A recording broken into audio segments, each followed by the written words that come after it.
नमस्कार दोस्तों, आप सबका स्वागत है मेरे YouTube चैनल गौरव सर जी पे।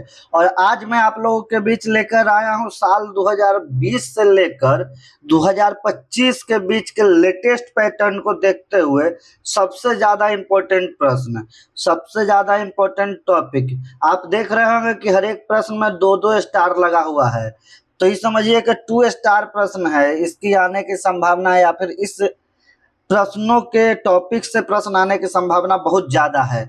इसलिए अगर आप चाहते हैं कि 30 में से 30 स्कोर करें, 27 28 स्कोर करें, तो आप इस पूरे वीडियो को देखिए। इसमें जो कॉन्सेप्ट, जो पैटर्न, जो क्वेश्चन पे बात किया गया है, जैसे जैसे प्रश्न निकाले गए हैं, समझिए कि कोयले के खान में से हीरा निकाला गया है। यह 2020 से लेकर 2025 तक के सबसे ज्यादा इंपॉर्टेंट प्रश्न, सबसे ज्यादा ट्रेंडिंग टॉपिक है। तो चलिए आप लोगों का बिना टाइम लेते हुए शुरू करते हैं। हाँ, अगर आप नए हैं तो चैनल को सब्सक्राइब कर लीजिए, बेल आइकन दबा लीजिए। अगर आप पुराने हैं तो वीडियो को लाइक करके कमेंट करिए। चलिए शुरू करते हैं बिना किसी ज्यादा टाइम को लिए हुए। जीन पियाजे के अनुसार विकास की कौन सी अवस्था वस्तु स्थायित्व प्राप्त करता है? जीन पियाजे के अनुसार विकास की कौन सी अवस्था में बच्चा वस्तु स्थायित्व मतलब ऑब्जेक्ट परमानेंस प्राप्त करता है?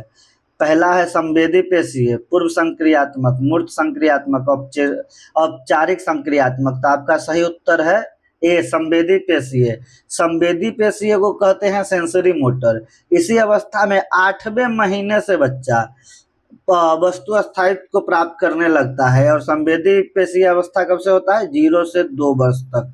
तो आपका सही उत्तर होता है ये। चलिए अगले प्रश्न की ओर चलते हैं। समीपस्थ विकास क्षेत्र जेडपीडी का सिद्धांत किसने दिया था? समीपस्थ विकास क्षेत्र जेडपीडी का सिद्धांत किसने दिया था? पियाजे, वाइगोस्की, कोलबर्ग, स्किनर।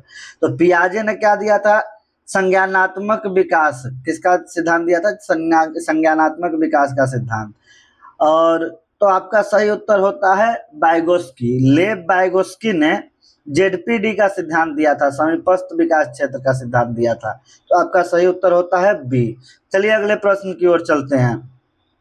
कोलबर्ग के अनुसार बच्चा किस स्तर पर सामाजिक अनुबंध के कारण नियमों का पालन करता है? किस स्तर पर सामाजिक अनुबंध के कारण नियमों का पालन करता है? तो आपका सही उत्तर है उत्तर पारंपरिक स्तर पर। चलिए अगले प्रश्न की ओर चलते हैं। हार्वर्ड गार्डनर के अनुसार प्रकृति की समझ को क्या कहते हैं? प्रकृति की समझ को कहते हैं प्रकृतिवादी बुद्धि, स्थानिक बुद्धि, भाषाई बुद्धि या तार्किक बुद्धि। तो आपका जो सही उत्तर है मेरे भाइयों वो है ए। नाम से ही स्पष्ट है कि इसका सही उत्तर होगा ए, प्रकृतिवादी बुद्धि। चलिए अगले प्रश्न के प्रश्न। एनईपी 2020 किस पर जोर देती है? रटने पर, योगात्मक आकलन पर, अनुभवात्मक अधिगम पर, दंड पर। तो अनुभवात्मक अधिगम पर एनईपी 2020 जोर देती है। लर्निंग बाय डूइंग, करके सीखना। और कोई भी एनईपी, कोई भी शिक्षा नीति रटने पर, दंड पर जरा भी जोर नहीं देती। तो आपको जहां भी ये दिखे तो उसको काट दीजिएगा। चलिए अगले प्रश्न की ओर चलते हैं। 100 प्रश्न है, धीरे धीरे मैं तेज हो जाऊंगा। अभी आराम से शुरू करते हैं, धीरे धीरे समय बीतेगा, मैं अपनी स्पीड को बढ़ाते जाऊंगा जो आप बोर ना हो।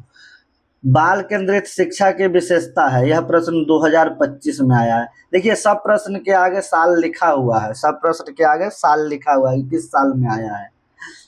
तो यह बहुत इंपॉर्टेंट प्रश्न है। बाल केंद्रित शिक्षा की विशेषता क्या है? बाल केंद्रित कक्षा की विशेषता क्या है? शिक्षक की प्रधानता नहीं, बच्चे की सक्रिय भागीदारी। बच्चे की जिस कक्षा में बच्चों की सक्रिय भागीदारी होगी उसको कहेंगे बाल केंद्रित कक्षा। इसमें शिक्षक सक्रिय और शिक्षक केंद्रित कक्षा। तो सही उत्तर आपका हो जाता है बी। सामाजिक शिक्षा का मुख्य लक्ष्य, सामाजिक शिक्षा का मुख्य लक्ष्य है। देखिए यह प्रश्न 2021 में आया है। केवल समान बच्चों को पढ़ाना, सभी बच्चों को मुख्य धारा में लाना, प्रतिभाशाली बच्चों को अलग करना, रटंत विद्या को बढ़ावा देना। तो आपका सही उत्तर होगा सभी बच्चों को मुख्य धारा में लाना, सभी बच्चों को मुख्य धारा में लाना। सही उत्तर हो जाता है बी। चलिए अगले प्रश्न की ओर चलते हैं। अधिगम, अधिगम एक कैसी प्रक्रिया है? अधिगम लर्निंग कैसी प्रक्रिया है? केवल औपचारिक है, सक्रिय एवं निरंतर है, कि निश्चित उम्र तक है, केवल स्कूल तक है। तो लर्निंग ना सक्रिय प्रक्रिया है और निरंतर चलने वाली प्रक्रिया है। इसका सही उत्तर है सक्रिय एवं निरंतर, ऑप्शन बी। समाजीकरण की द्वितीय संस्था क्या है?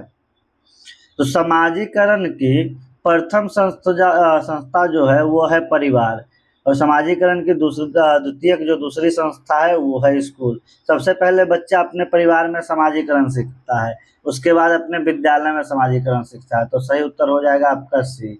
अगले प्रश्न की ओर चलते हैं। आकलन का सही रूप क्या है? ए सीखने के लिए आकलन, असेसमेंट फॉर लर्निंग, और दूसरा सीखने का आकलन। तीसरा ए और बी दोनों। तो देखिए, आकलन का सही रूप सीखने के लिए भी आकलन होना चाहिए और सीखने का आकलन भी होना चाहिए, है ना। एक सीखने का आकलन भी होना चाहिए और सीखने के लिए भी आकलन होना चाहिए। तो आपका सही उत्तर होगा ए और बी दोनों। आकलन क्या है, असेसमेंट क्या है, परीक्षा समझिए। पियाजे के अनुसार अहं केंद्रित बच्चा किस अवस्था में होता है? पियाजे के अनुसार अहं केंद्रित बच्चा होता है किस अवस्था में? तो आपका सही उत्तर है पूर्व संक्रियात्मक अवस्था। किस अवस्था में? पूर्व संक्रियात्मक अवस्था। इस अवस्था में बच्चा 2 से 6 वर्ष का होता है। इसको लगता है कि जो हम सोच रहे हैं ना, जो हम सोच रहे हैं सारी दुनिया वही सोच रही है। अच्छा, पूर्व संक्रियात्मक अवस्था में भाषा का बहुत तेज विकास होता है। भाषा का सबसे तेज विकास कहाँ होता है बच्चों में? तो पूर्व संक्रियात्मक अवस्था में। चलिए अगले प्रश्न की ओर चलते हैं। वाइगोत्स्की के अनुसार भाषा और विचार का संबंध कैसा है?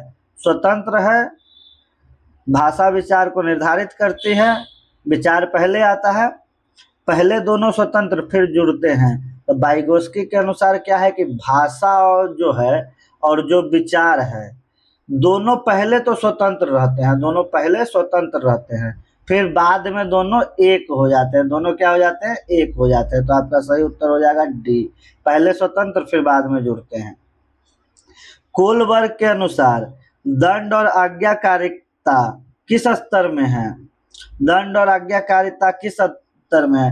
तो पहले स्तर में है। दंड और आज्ञाकारिता जो है कोलबर्ग के अनुसार, कोलबर्ग ने 3 स्तर बताए थे और 3 स्तर के 6 भाग थे। तो उनके पहले स्तर में जो है, तो पहला स्तर कौन है? पूर्व पारंपरिक स्तर, उसमें दंड और आज्ञाकारिता है। चलिए अगले प्रश्न की बात करते हैं। बुद्धि लब्धि मतलब आईक्यू का सूत्र क्या है? आईक्यू का सूत्र हमने क्या बात किया था? मेंटल एज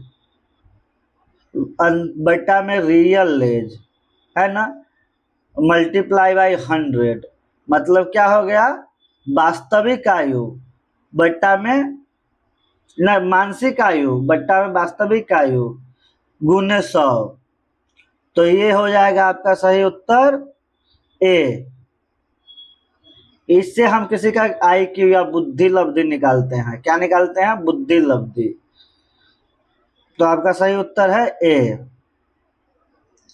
एनसीएफ 2005 का मुख्य उद्देश्य क्या है?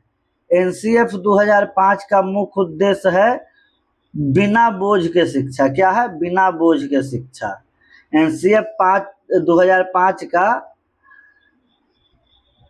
मुख्य उद्देश्य है बिना बोझ के शिक्षा। चलिए अगले प्रश्न की ओर चलते हैं।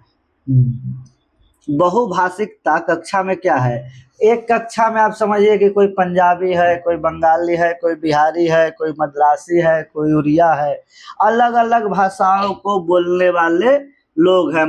कोई उड़िया बोलता है, कोई बंगाली बोलता है, कोई बिहारी बोलता है, कोई क्या कहते हैं तमिल बोलता है, कोई तेलुगु बोलता है।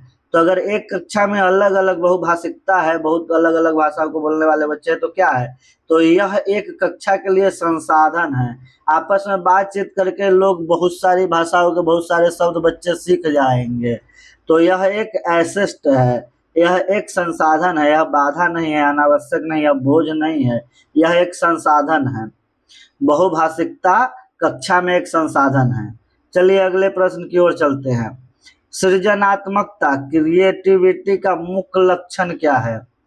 अपसारी चिंतन, अभिसारी चिंतन केवल नकल करना, अनुशासन। देखिए, अभिसारी चिंतन होता है केवल एक दिशा में, अभिसारी चिंतन का मतलब होता है कि एक दिशा में सोचते रहना। नकल करना, चीटिंग करना तो कहीं से क्रिएटिविटी नहीं है। अनुशासन, बच्चा शांत बैठा है तो क्या यह क्रिएटिव है? नहीं है। तो आपके सामने है अपसारी और अभिसारी। अभिसारी मतलब होता है कि हमको मान लीजिए कि आप पटना रहते हैं, पटना से दिल्ली जाना है, तो आप क्या करिएगा? एक ही रास्ता से जाइएगा, ट्रेन पकड़िएगा दिल्ली, ट्रेन पकड़िएगा दिल्ली, ट्रेन पकड़िएगा दिल्ली। एक ही तरीका से सोचना, इसमें कोई क्रिएटिविटी नहीं है। लेकिन जब आप डाइवर्जेंट थिंकिंग करते हैं, आप सारी थिंकिंग करते हैं, तो हो सकता है कि पटना से आप बाया फ्लाइट चले जाए, पटना से बाई रोड चले जाए, बस पकड़ के, हो सकता है अपनी गाड़ी से चले जाए, है ना। हो सकता है कि आप हिच हाइकिंग करते हुए चले जाए, लिफ्ट लेते हुए चले जाए। हो सकता है आप क्या कर सकते हैं, पैदल चलना शुरू कर दे, पैदल चल के चले जाए, पैदल चल के दिल्ली पहुंचे। तो इसमें कुछ भी हो सकता है। एक पॉइंट पर पहुंचने के लिए बहुत सारी चीजें लगाई जा सकती है, बहुत सारे दिमाग लगाए जा सकते हैं। तो ये तो क्या हुआ? यह ना क्रिएटिविटी हुआ, यह ना सृजनात्मकता हुआ। अब सारी चिंतन सृजनात्मकता हुआ, अभी सारी चिंतन नहीं हुआ। लेकिन नकल मारना तो कहीं से कोई प्रकार का चिंतन और अनुशासन नहीं। तो आपका सही उत्तर होता है ए। अगले प्रश्न की ओर चलते हैं।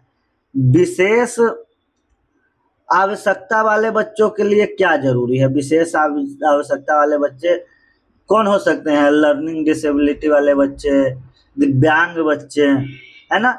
इन सबको विशेष आवश्यकता वाले बच्चे कहा जा सकता है। इनका अलग स्कूल होना चाहिए, इनका व्यक्तिगत शिक्षा योजना होना चाहिए, कोई शिक्षा नहीं होना चाहिए, केवल समान शिक्षा होना चाहिए। अलग, देखिए, अलग स्कूल अगर हो जाए दिव्यांगों के लिए, तो उसमें वह सीख तो लेंगे, लेकिन उनका समाजीकरण बहुत अच्छे से नहीं हो पाएगा। तो किसी को शिक्षा से वंचित तो नहीं ही रखना है, तो ऑप्शन सी को तो पहले ही भूल जाते हैं। सिर्फ समान शिक्षा, क्या संभव है कि जैसे समान बच्चों को पढ़ाया जाए, वैसे ही विशेष आवश्यकता वाले बच्चों, जो मान लो ADHD के हैं, ADHD के शिकार जो बच्चे हैं, attention deficiency hyper activity syndrome, या फिर जो बच्चा ऑटिस्टिक है, ऑटिज्म का शिकार है, या फिर जो बच्चों का क्या कहते हैं, डिसलेक्सिया है, जिसको ए ऐसा दिखता है ना, या फिर ऐसा दिख सकता है। जो डिसलेक्सिक बच्चा है, जो विशेष आवश्यकता वाले बच्चे हैं, क्या उनको नॉर्मल शिक्षा दिया जा सकता है? नहीं। उनको व्यक्तिगत शिक्षा योजना का जरूरत होता है। उसके हिसाब से उसमें क्या कमी है, तो उसको किस प्रकार से पढ़ाया जाए कि वो सीख जाए, तो उसके लिए विशेष आवश्यकता वाले बच्चों के लिए व्यक्तिगत शिक्षा योजना की जरूरत होती है। तो आपका सही उत्तर होता है बी। समझते चलिएगा, पढ़ते चलिएगा। बहुत ज्यादा आपको तेज नहीं पढ़ाया जाएगा, बहुत ज्यादा स्लो नहीं पढ़ाया जाएगा। एक एक चीजों को अच्छे से समझाया जाएगा कि आप अगर यह वीडियो को देख लीजिए ना, तो आपको पेपर देने में आपका हाथ नहीं कांपे, आपको बहुत तनाव नहीं लेना पड़े, आप बहुत आसानी से उत्तर को बना के चले आए। क्योंकि मेरा लक्ष्य ये है कि वैसे सभी भाई जो पहली बार परीक्षा दे रहे हैं, सिर्फ मेरे वीडियो को देखकर CDP में 25 से 30 नंबर स्कोर करें। फिर रिजल्ट आने के बाद कमेंट में बताएं, सर आपका खाली वीडियो देख के हमको इतना नंबर आया। तब हमको ना सुकून मिलेगा, हमारी कमाई वो होने वाली है। तो आप लोग वीडियो से जुड़े रहें। चलिए, प्रश्न संख्या 19, अनुवांशिकता और वातावरण का क्या संबंध है? अनुवांशिकता और वातावरण का क्या संबंध है? गुणनफल है, अनुवांशिकता गुणे वातावरण है। योगफल है, स्वतंत्र है, कोई नहीं। देखिए, स्वतंत्र तो नहीं है, एक दूसरे से जुड़ा हुआ है, कोई भी नहीं है। यह योगफल है। क्या है? योगफल है। अरे यार, माफ कर दीजिएगा, यह गुणनफल है। मैंने पीछे क्लास में पढ़ाया भी था। अनुवांशिकता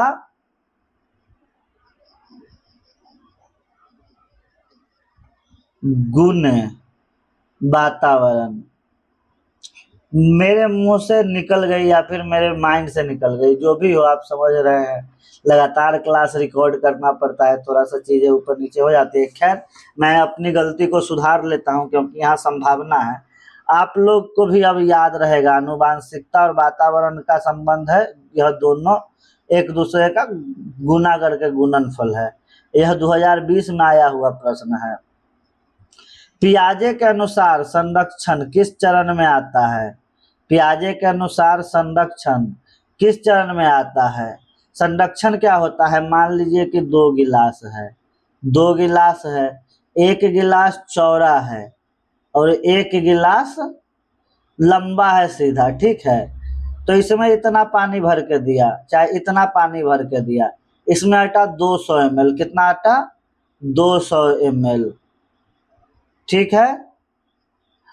और इसमें ना, इसको तो पूरा भर दिया 200 ml में, लेकिन इसमें 500 ml डाला पानी, लेकिन पानी इसके इतना ही आया क्योंकि यह चौड़ा है। इसमें डाल दिया 500 ml पानी।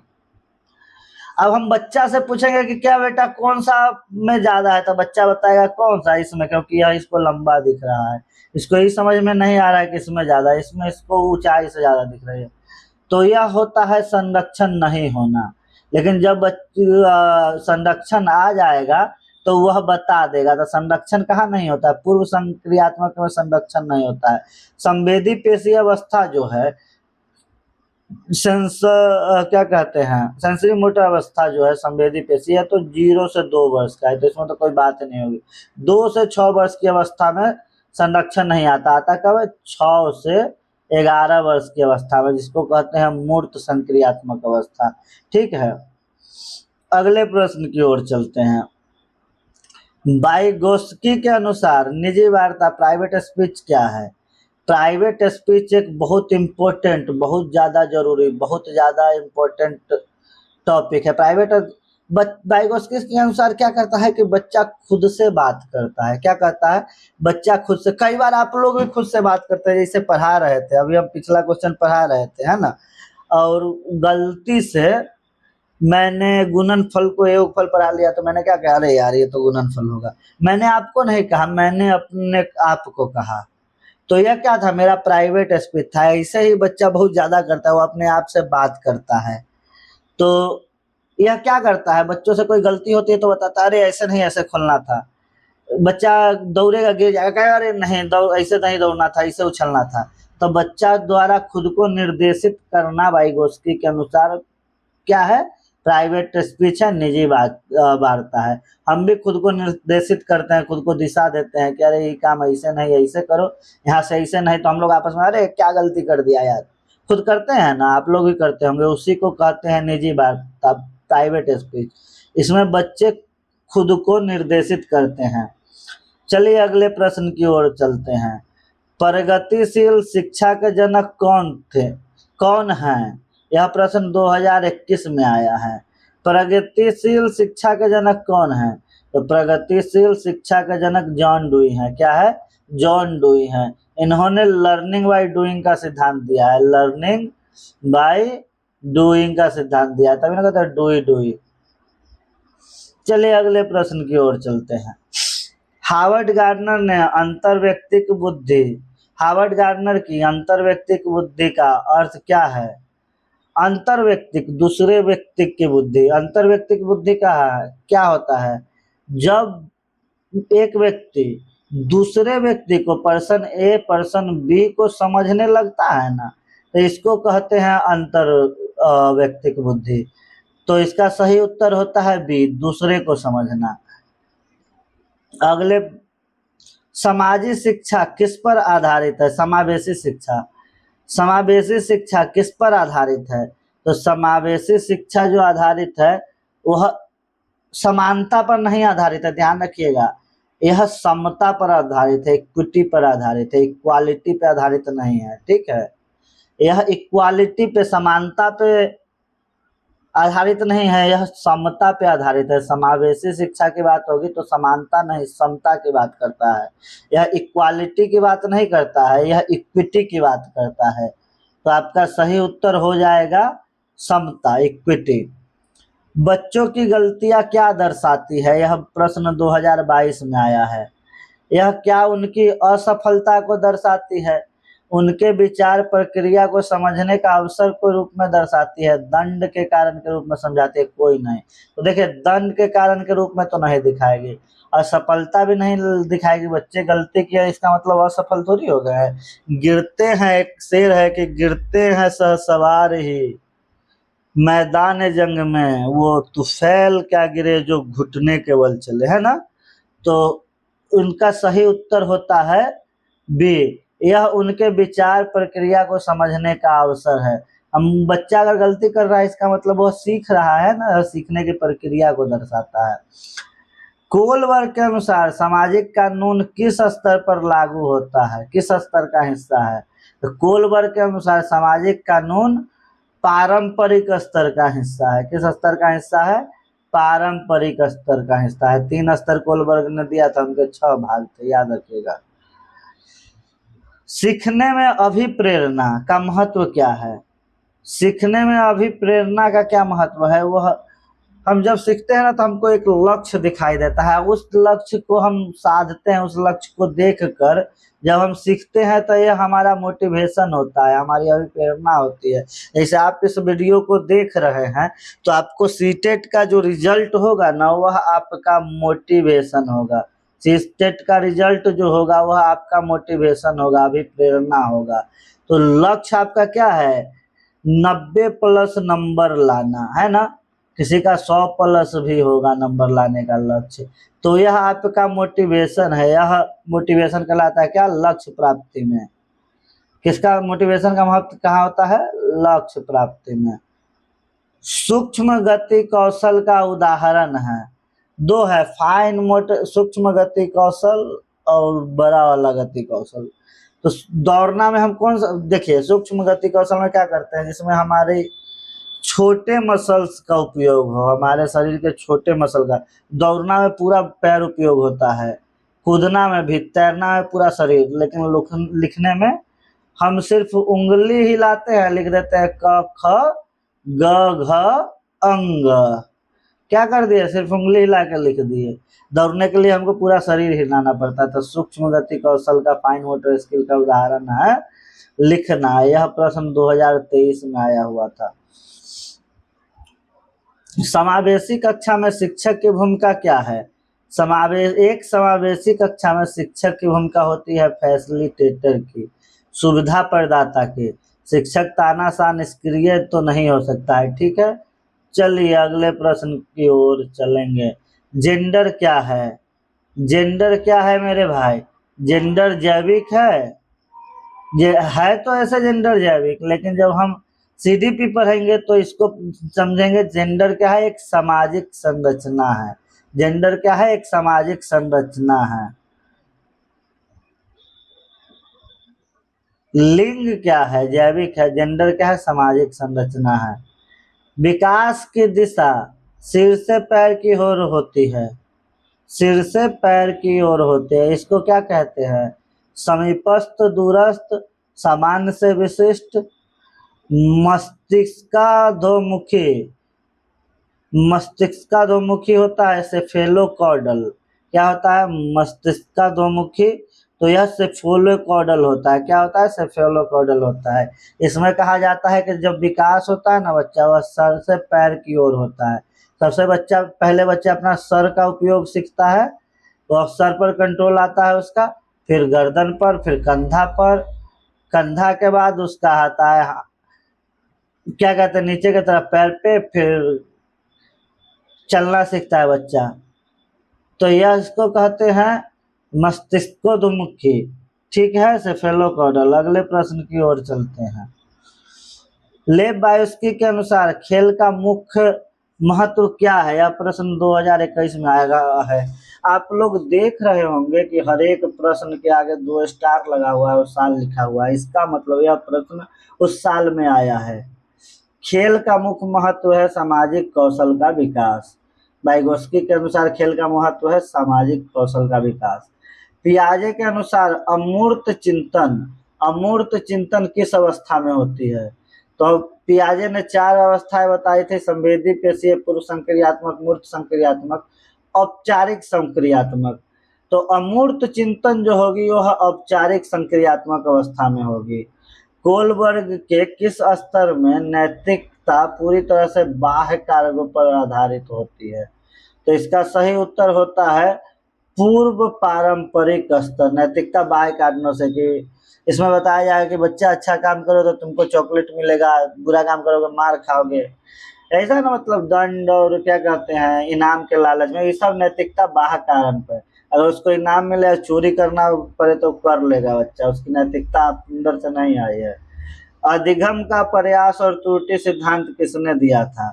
तो प्रयास एवं त्रुटि सिद्धांत जो दिया था वो दिया था थॉर्नडाइक ने। किसने दिया था? थॉर्नडाइक ने। किसने दिया था? थॉर्नडाइक ने। प्रयास एवं त्रुटि सिद्धांत। बच्चों में भाषा अर्जन की क्षमता जन्मजात होती है, ये कहना है नॉम चॉम्स्की का। नॉम चॉम्स्की कहते हैं कि बच्चों में एक लैड पाया जाता है, लैंग्वेज एक्विजिशन डिवाइस, जो जन्मजात गुण होता है जो बच्चों को भाषा सिखाने में मदद करता है। इन्होंने एक यूनिवर्सल ग्रामर की भी बात की है। यूनिवर्सल ग्रामर की बात किसने की है? नॉम चॉम्स्की ने। बाल केंद्रित शिक्षा का समर्थन किसने किया है? John Dewey, Watson, Freud, Skinner. तो बाल केंद्रित शिक्षा का जो समर्थन किया है वह जॉन डुई ने किया है। किसने किया है? जॉन डुई ने। बुद्धि का बहुकारक सिद्धांत किसने दिया है? बुद्धि का बहुकारक सिद्धांत किसने दिया है? यह प्रश्न 2022 में आया हुआ है। स्पीयरमैन, थॉर्नडाइक, गार्डनर या बी ने। तो बुद्धि का जो बहुकारक सिद्धांत दिया है वह थॉर्नडाइक ने दिया है। किसने दिया है? बुद्धि का बहुकारक सिद्धांत थॉर्नडाइक ने दिया है। क्रिया प्रसूत अनुबंध, क्रिया प्रसूत अनुबंध का सिद्धांत का प्रतिपादन किसने किया था? तो क्रिया प्रसूत अनुबंध सिद्धांत का प्रतिपादन स्किनर ने किया था। किसने किया था? स्किनर ने किया था। समावेशी शिक्षा में अनुकूलन का अर्थ है, अनुकूलन क्या है? किसी भी को अनुकूल कीजिएगा, कंफर्टेबल कीजिएगा, तो क्या करिएगा? विद्यालय बंद करके किसी भी बच्चे को अनुकूल किया जा सकता है? अधिगम वातावरण में बदलाव केवल मेधावी को पढ़ाना कोई नहीं। देखिए, अगर किसी को कोई चीज नहीं समझ में आ रहा है, माहौल में नहीं समझ में आ रहा है, तो हम उसको चेंज करेंगे, वातावरण को बदलेंगे, तब बच्चा उसमें आसानी से समझ पाएगा। तो क्या हो रहा है? अनुकूलने ना हो रहा है जी, अनुकूलने ना हो रहा है। तो आपका सही उत्तर हो जाएगा बी। डिसलेक्सिया संबंधित है पठन विकार से। पढ़ने में दिक्कत होता है डिसलेक्सिया, लिखने में दिक्कत क्या होगा? लिखने में दिक्कत होगा डिसग्राफिया। क्या होगा? डिसग्राफिया। गणितीय डिसकैलकुलिया में गणित बनाने में दिक्कत होगा। ठीक है। सेरेब्रल पाल्सी, ऑटिज्म, ये सब क्या हो गया? ये सब मानसिक विकार हो गया। डिस्ग्राफिया किससे संबंधित है? मैंने बताया था, डिस्ग्राफिया संबंधित है लेखन से। पठन से डिसलेक्सिया, लेखन से डिस्ग्राफिया, गणना से डिस्कैलकुलिया। डिस्कैलकुलिया किससे संबंधित है? तो डिस्कैलकुलिया, नामे में कैलकुलेशन आ रहा है तो यह गणित से संबंधित है। डिस्कैलकुलिया गणित से संबंधित है। अहंग केंद्रित भाषा का विचार किसने दिया था भाई? अहंग केंद्रित भाषा का विचार किसने दिया था? तो ये जीन पियाजे ने दिया था कि बच्चा अहंग केंद्रित भाषा का उपयोग करता है। इसी को प्राइवेट स्पीच भी कहते हैं, है ना। सामाजिक अधिगम सिद्धांत किसने दिया था? तो सामाजिक अधिगम सिद्धांत जो दिया था वो बंडूरा ने दिया था। किसने दिया था? बंडूरा ने दिया था। बहुबुद्धि, मल्टीपल इंटेलिजेंस के जनक कौन है? Harvard gardener. बहुबुद्धि का सिद्धांत किसने दिया था? हार्वर्ड गार्डनर ने। इन्होंने बताया कि हर प्रकार का बुद्धि होता है, गाने का अलग बुद्धि होता है, बोलने का अलग बुद्धि होता है ना, सीखने का। तो उन्होंने बहुबुद्धि का सिद्धांत दिया था। वाइगोस्की के अनुसार भाषा और विचार, वाइगोस्की के अनुसार भाषा और विचार पहले स्वतंत्र होते हैं, भाषा विचार को जन्म देती है, विचार पहले आता, दोनों एक ही है। देखिए, वाइगोस्की कहते हैं कि भाषा और दो विचार, पहले तो दोनों अलग अलग होते हैं, लेकिन बाद में दोनों क्या हो जाते हैं? एक हो जाते हैं, भाषा विचार एक साथ चलने लगते हैं। ठीक है, तो सही उत्तर है पहले स्वतंत्र होते हैं। इसके अगला लाइन है बाद में जुड़ भी जाते हैं, है ना। विकास एक सतत प्रक्रिया है, यह जुड़ा है। यह किससे जुड़ा है? निरंतरता के सिद्धांत से, विकास की दिशा के सिद्धांत से, व्यक्ति, देखिए व्यक्तिक भिन्नता का सिद्धांत नहीं है, विकास का निरंतरता का सिद्धांत है, इसलिए तो इसको सतत कहा गया है। निरंतर है, लगातार है, तभी तो सतत है।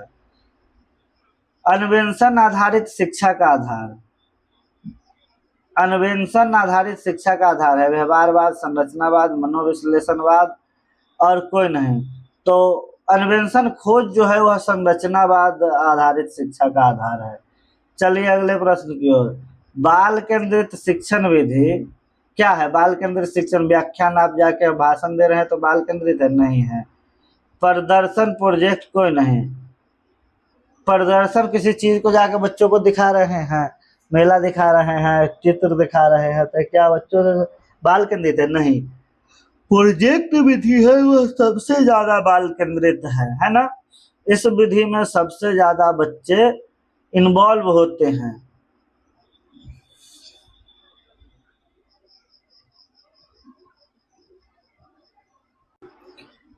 आगे देखते हैं। कोलबर्ग का सिद्धांत आधारित है, कोलबर्ग का सिद्धांत जो आधारित है वह संज्ञानात्मक विकास, पियाजे। कौन जो है? संज्ञानात्मक विकास, पियाजे। या भाषाई विकास का जब बात होगा ना, तो भाषा पर लैड किसने दिया था? लैड दिया था नॉम चॉम्स्की ने। किसने दिया था? नॉम चॉम्स्की ने। तो कोलबर्ग का सिद्धांत किस पर है जी? तो नैतिक विकास के सिद्धांत है कोलबर्ग। तो आपका सही उत्तर हो जाएगा बी। पियाजे के अनुसार बच्चे सीखते हैं अनुकरण से, सक्रिय खोज से, रटने से या फिर दंड से। तो पियाजे के अनुसार बच्चे क्या है? सक्रिय खोज करता है, सक्रिय शिक्षार्थी हैं, इसलिए बच्चे सीखते हैं सक्रिय खोज से। तो आपको सक्रिय खोज मिले और ऊ वाला गोला को क्या करना है? ऊ वाला गोला को फट से जाके भर देना है। कौन सा वाला? सक्रिय खोज वाला। ठीक है। समाजीकरण में मीडिया की भूमिका क्या है? प्राथमिक, द्वितीयक, तृतीयक, कोई नहीं। मीडिया जो है समाजीकरण में द्वितीयक भूमिका निभाता है, विद्यालय द्वितीयक भूमिका निभाता है। प्रथम भूमिका क्या निभाता है जी? परिवार। समाजीकरण में प्रथम भूमिका परिवार निभाता है। प्रगतिशील शिक्षा में बच्चे होते हैं, क्या होते हैं?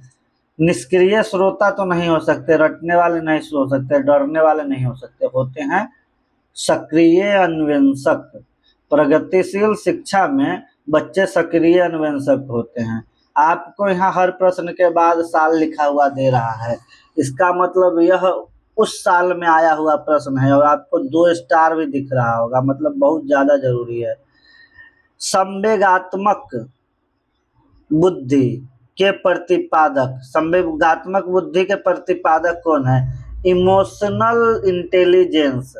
इमोशनल इंटेलिजेंस की जब भी बात होगी, इमोशनल इंटेलिजेंस की जब भी बात होगी, आप गोलमैन पे जाके आंसर लगाइएगा। किससे आंसर लगाइएगा? गोलमैन पे जाके, क्योंकि पियाजे मतलब संज्ञानात्मक विकास। कक्षा में चर्चा को माना जाता है, कक्षा में अगर चर्चा हो रहा है किसी विषय पर, किसी विषय वस्तु पर, कोई पाठ पर, तो उसको शोर मानिएगा, समय की बर्बादी मानिएगा, अनावश्यक मानिएगा? नहीं जी, कक्षा में अगर चर्चा होता है तो वह क्या है? सीखने का साधन। एकदम राइट आंसर। समावेशी शिक्षा के लिए आवश्यक है क्या? कठोर नियम, लचीला पाठ्यक्रम, केवल एक भाषा, कोई नहीं। ये समावेशी शिक्षा में तो एक क्लास में कई भाषाई बच्चे होंगे, तो केवल एक भाषा में पढ़ाएंगे तो काम चलेगा? कठोर नियम, बच्चा है कि कैदी है कि आप बहुत ज्यादा कठोर नियम बनाइएगा? समावेशी शिक्षा के लिए आवश्यक है लचीला पाठ्यक्रम, जिसको आप बच्चों के सुविधा के अनुरूप चेंज कर सकते हैं ना। पावलोव का प्रयोग किस पर था? पावलोव का प्रयोग जो था, पावलोव का प्रयोग उनके कुत्ते पर हुआ था। तो बहुत फेमस है पावलोव का, जब भी प्रयोग होगा ना तो आप कुत्ता पर डालिएगा, समझे? चाहे पूछ सकता है कि कुत्ते पर किसने प्रयोग दिया था, 4 नाम दे सकता है, उसमें एक पावलोव भी हो सकता है, तो पावलोव प्लस कुत्ता। ठीक है। अधिगम का पठार, प्लेटो क्या है जी? प्लेटो क्या है? अधिगम का पठार। सीखने की गति जो रुक जाती है उसे अधिगम का पठार कहते हैं, प्लेटो कहते हैं। प्रश्न 2022 में आया था। स्मृति के मुख्य तत्व, स्मृति के मुख्य तत्व क्या हैं? कूट लेखन भी स्मृति का मुख्य तत्व है, एकदम है। संचय, संचय भी है। पुनः प्राप्ति, प्राप्ति है। इसका मतलब है आपका सही उत्तर हो जाएगा ये सभी। सूक्ष्म शिक्षण, माइक्रो टीचिंग का उद्देश्य क्या है? माइक्रो टीचिंग का उद्देश्य है शिक्षण कौशल का बढ़ावा देना। यह सूक्ष्म शिक्षण, माइक्रो टीचिंग शिक्षकों का किया जाता है। सूक्ष्म शिक्षण किसका किया जाता है? शिक्षकों का किया जाता है। अंतर्दृष्टि का सिद्धांत, अंतर्दृष्टि सिद्धांत के प्रतिपादक कौन थे जी? Kohlberg, Thorndike, Pavlov, Skinner. तो ये कोलबर्ग नहीं है, कोहलर है। क्या है? कोहलर है। कोहलर ने इनसाइट का प्रतिपादन किया था, अंतर्दृष्टि सिद्धांत का। बच्चे का विकास किसका परिणाम है? यह वातावरण और वंशानुक्रम के अंतःक्रिया का परिणाम है। यह प्रश्न 2022 में आया था। आईटी 2009 किस आयु के वर्ग के बच्चों के लिए है? तो 6 से 14 वर्ष के वर्ग आयु के बच्चों के लिए है। इसमें निःशुल्क एवं अनिवार्य शिक्षा की बात हुई है। ठीक है, निःशुल्क और अनिवार्य शिक्षा की बात कहाँ हुई है? आईटीई, राइट टू एजुकेशन एक्ट 2009। ठीक है। शिक्षक का सबसे महत्वपूर्ण गुण क्या है जी? शिक्षक का सबसे महत्वपूर्ण गुण जो है वह धैर्य है। क्या है? शिक्षक का सबसे महत्वपूर्ण गुण जो है वह धैर्य है। धैर्य रख के शिक्षक अच्छा शिक्षक बन सकता है। सृजनात्मकता का विकास किस विधि में संभव है? देखिए, रटने में सृजनात्मकता का विकास संभव नहीं है, नकल करने में नहीं संभव है। समस्या प्रॉब्लम सॉल्विंग के लिए आप बात कीजिएगा ना, कोई समस्या आ गया समाधान में, तो उसमें सृजनात्मकता का विकास होना लाजमी हो जाता है। सक्रिय अधिगम में विद्यार्थी शिक्षक की नकल करता है, स्वयं ज्ञान का निर्माण करता है, सिर्फ किताब पढ़ता है कोई नहीं। तो सक्रिय अधिगम में शिक्षार्थी स्वयं ज्ञान का निर्माण करेगा, स्वयं ज्ञान का निर्माण करेगा। तो सही उत्तर है बी। तार्किक गणितीय बुद्धि किसमें होती है? लेखक में गणितीय बुद्धि, वैज्ञानिक में, चित्रकार में, कवि में। तो यहाँ सबसे ज्यादा गणितीय तार्किक गणितीय बुद्धि तो सब में होती है, लेकिन वैज्ञानिक में सबसे ज्यादा होता है। किसमें होता है? वैज्ञानिक में सब। पियाजे के अनुसार संज्ञानात्मक अवस्थाएं कितनी है? तो पियाजे के अनुसार संज्ञानात्मक विकास की अवस्थाएं 4। संवेदी गामक, पूर्व संक्रियात्मक, मूर्त संक्रियात्मक, औपचारिक संक्रियात्मक अवस्था। चलिए अलग प्रश्न की ओर। मूल्यांकन का अर्थ क्या है? अंक देना, उद्देश्यों की जांच, तुलना करना, फेल करना। तो मूल्यांकन का अर्थ है उद्देश्यों की जांच, उद्देश्यों की जांच। कोलबर्ग की नैतिकता का स्तर नहीं है, पूर्व पारंपरिक, पारंपरिक, उत्तर पारंपरिक, ये तीनों नैतिकता का स्तर है। सबके दो भाग है, तो कुल मिला के 6 भाग। क्रियात्मक स्तर कोई स्तर नहीं है कोलबर्ग नैतिकता का। बच्चे की तर्क क्षमता किस अवस्था में आती है? तर्क क्षमता तो बच्चों की मूर्त संक्रियात्मक में ही आ जाएगी, लेकिन वह कंक्रीट चीजों का तर्क करेगा। आपके शरीर पर तर्क कर सकता है, आपके आत्मा पर तर्क नहीं कर सकता, क्योंकि उसको आत्मा की अभी समझ नहीं है। शिक्षक की भूमिका होनी चाहिए क्या? सुविधा परिदाता की भूमिका होनी चाहिए। क्या होनी चाहिए? सुविधा परिदाता की भूमिका। एनसीएफ 2005 के अनुसार शिक्षक क्या है? शिक्षक एनसीएफ 2005 के अनुसार एक मार्गदर्शक है। क्या है? मार्गदर्शक। सीखने में विफलता का कारण क्या है? सीखने में विफलता का कारण है बच्चों की क्षमता, व्यवस्था की विफलता, किस्मत कोई नहीं। तो सीखने में विफलता के कारण है व्यवस्था में विफलता। क्या है? व्यवस्था में विफलता। बुद्धि है, बुद्धि क्या है जी? बुद्धि एक सामाजिक योग्यता, सिर्फ अभ्यास, सिर्फ गणित कोई नहीं, तो एक सामूहिक योग्यता है बुद्धि। क्या है? एक सामूहिक योग्यता। वाइगोस्की का बल कहाँ है? तो वाइगोस्की ने सामाजिक अंतःक्रिया को बल दिया। किसको बल दिया? सामाजिक अंतःक्रिया को। गिफ्टेड बच्चों की विशेषता होती है, गिफ्टेड बच्चे जो होते हैं उसमें बहुत ज्यादा जिज्ञासा होता है, उच्च जिज्ञासा होता है। सीखने का स्थानांतरण सिद्धांत, सीखने का स्थानांतरण सिद्धांत किसने दिया है? तो थॉर्नडाइक ने दिया है। किसने दिया है? थॉर्नडाइक ने दिया है। शिक्षा में दंड क्या है? शिक्षा में दंड अनिवार्य है, वर्जित है, कभी कभी जरूरी है, कोई नहीं है। शिक्षा में द्वंद्व पूरी तरह से वर्जित है। क्या है? पूरी तरह से वर्जित है। सीखने का वक्र दिखाता है। सीखने का वक्र क्या दिखाएगा? वो सीखने का सीधा वक्र वक्र वक्र क्या दिखाएगा? अच्छा सीख रहे हैं, खराब सीख रहे हैं, अच्छा सीख रहे हैं। यह आपकी प्रगति को दिखाता है। किसको दिखाता है? प्रगति को दिखाता है।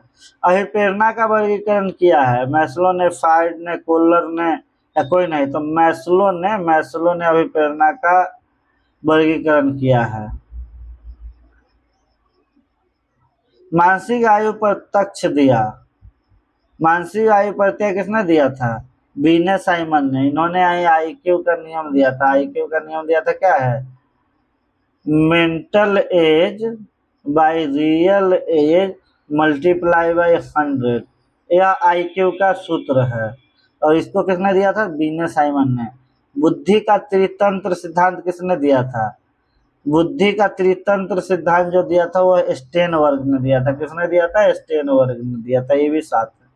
समाजीकरण का अर्थ है अकेले रहना, समाज का मानक अपनाना, झगड़ना कोई नहीं। आप समाज का जब मानक अपनाइएगा तभी ना आपका समाजीकरण हुआ जी। सही उत्तर होता है आपका बी। अमूर्त संक्रियात्मक अवस्था है। देखिए 0 से 2 संवेदी गामक। कौन सा है? संवेदी गामक। 7 से 11 वर्ष, 7 से 11 वर्ष मूर्त संक्रियात्मक है।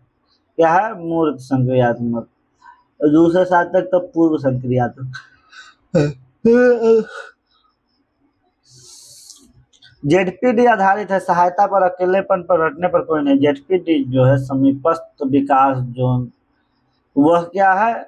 सहायता पर आधारित है। किस पर आधारित है? सहायता पर आधारित है।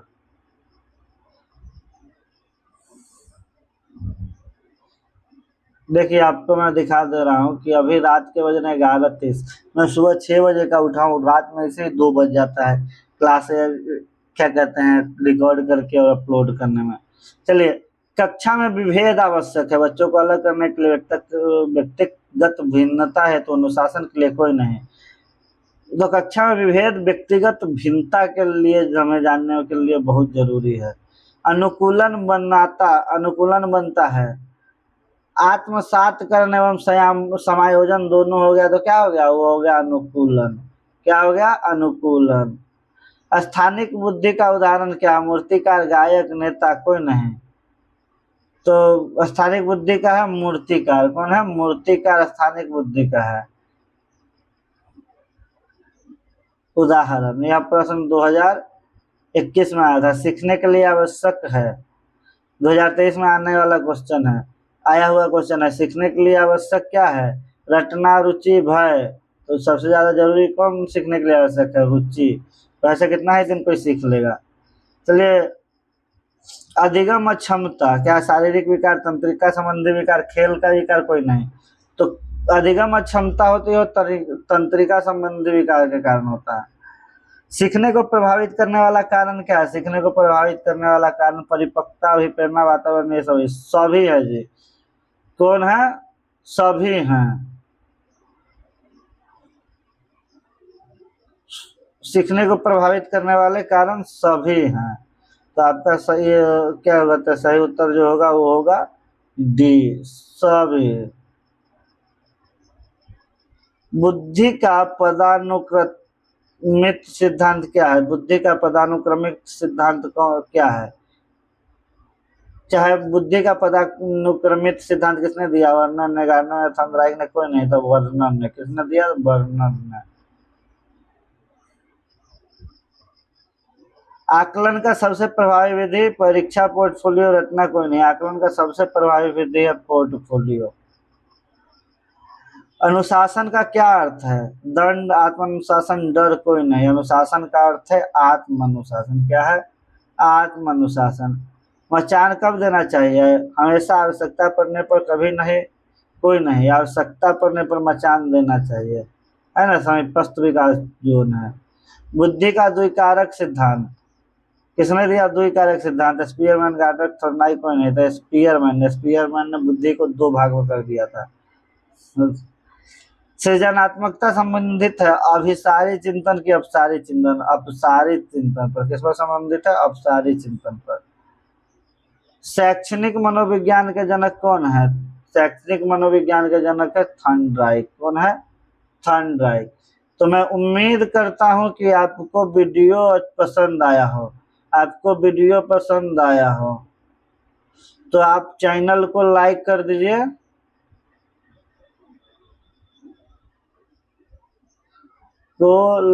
दीजिए, चैनल को सब्सक्राइब करना ना होता है, चैनल को सब्सक्राइब कर दीजिए, वीडियो को लाइक कर दीजिए और कमेंट में अपना नाम बताइए आप कहाँ से देख रहे हैं। तब तक के लिए नमस्कार, प्रणाम, जय हिंद, जय बिहार।